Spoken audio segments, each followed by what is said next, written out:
Assalamualaikum warahmatullahi wabarakatuh. Selamat berjumpa kembali dengan saya Duna Wahyudi. Pada pertemuan kali ini yaitu konsep repositori dalam sistem operasi.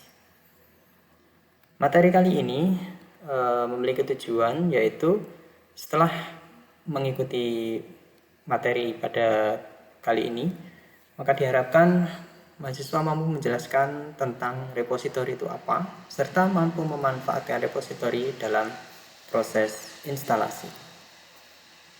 Kita coba ingat-ingat terlebih dahulu distribusi perangkat lunak seperti apa pada sebelumnya. Jadi di situ ketika kita coba ingat-ingat lagi, maka kita bisa bedakan ada dua cara, yaitu cara manual dan otomatis. Secara manual itu maksudnya bagaimana? Secara manual itu seperti gambar di sebelah kiri, kita melakukan akses ke suatu website, ke suatu laman website, dan mengunduh aplikasi yang kita butuhkan. Hal ini berisiko, karena kita tidak tahu apakah file yang kita unduh itu berisi virus, trojan, dan lain-lain, ataukah aman. Akhirnya dikembangkan dengan cara yang kedua, yaitu dilakukan secara otomatis dan terpusat dan terverifikasi.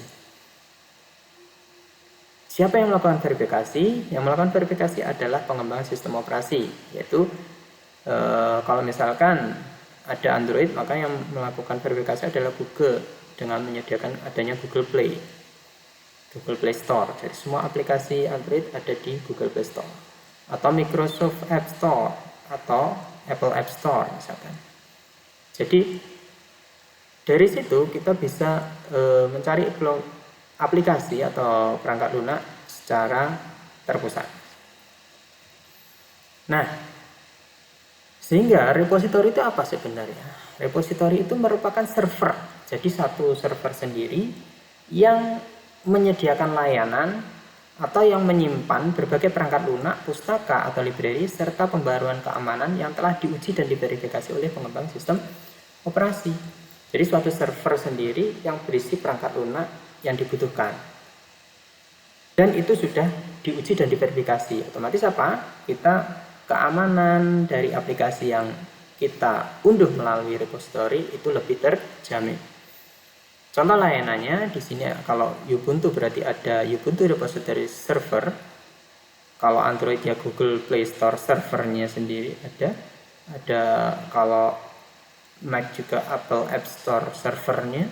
Kalau Windows ya ada Microsoft Store servernya sendiri.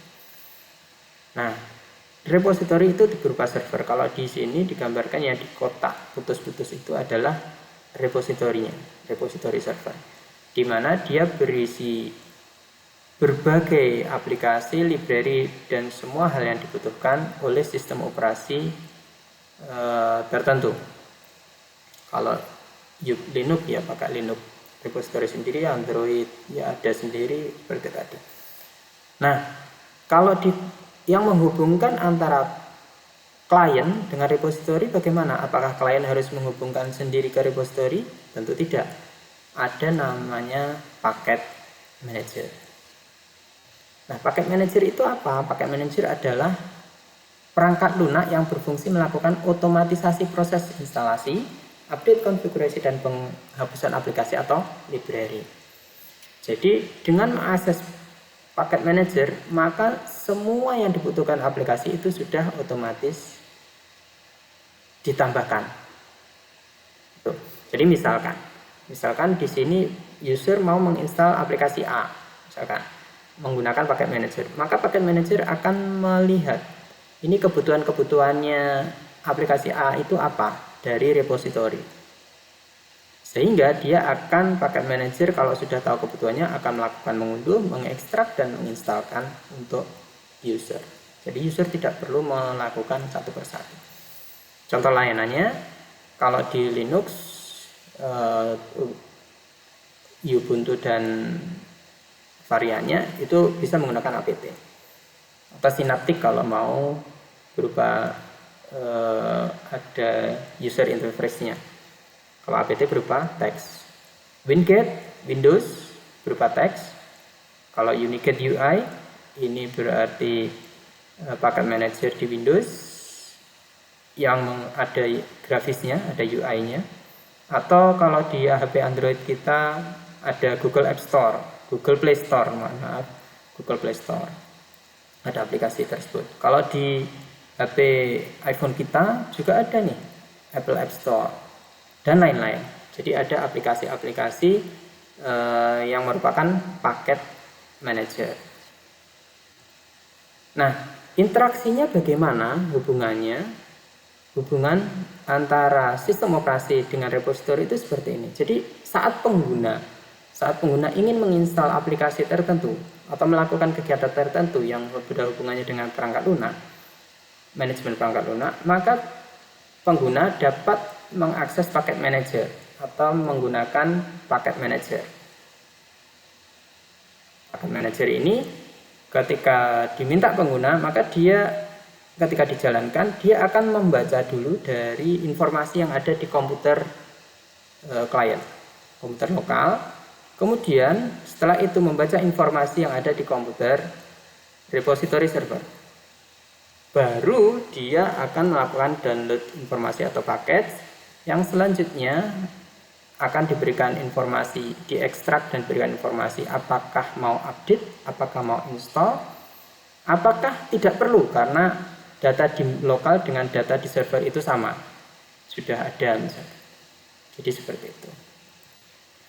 Nah, perintah-perintahnya apa? Perintah-perintahnya kalau di Linux kita menggunakan sudo apt. Apt adalah paket manajernya, update adalah perintah yang ingin kita lakukan. Kenapa harus sudo? Karena apt ini paket manager akan melakukan perubahan di sistem. Super user do. Sudo apt update untuk mengupdate semua daftar repository, upgrade untuk memperbarui seluruh aplikasi yang terpasang, install untuk menginstal aplikasi, depends untuk mencek dependensi, dan remove untuk menghapus aplikasi. Contoh penggunaannya bagaimana? Contohnya seperti ini. Jadi di sini menggunakan terminal sudo apt update, maka dia akan melakukan update informasi dari repository yang terbaru seperti apa. Ini akan membutuhkan beberapa waktu. Di sini servernya adalah archive.ubuntu.com. Jadi server repositorinya adalah archive.ubuntu.com. Seperti itu. Setelah dapat informasi terbaru, dia akan membaca lagi, di-upgrade, diinformasikan ke lokalnya.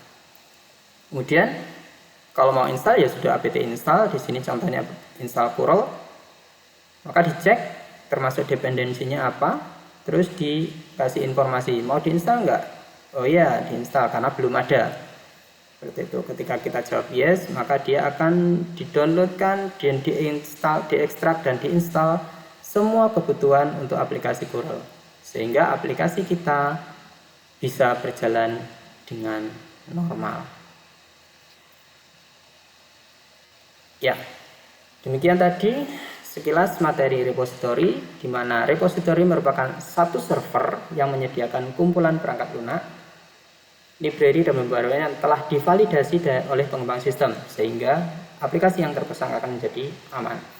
Kemudian penggunaan repository pengguna melalui paket manager merupakan perangkat lunak untuk otomatisasi dan manajemen. Jadi kita butuh paket manager di komputer lokal kita untuk menghubungi ke servernya, dan repository menjadi keamanan dan stabilitas. Demikian materi kita hari ini, semoga dapat dipahami dan membawa manfaat. Assalamualaikum warahmatullahi wabarakatuh.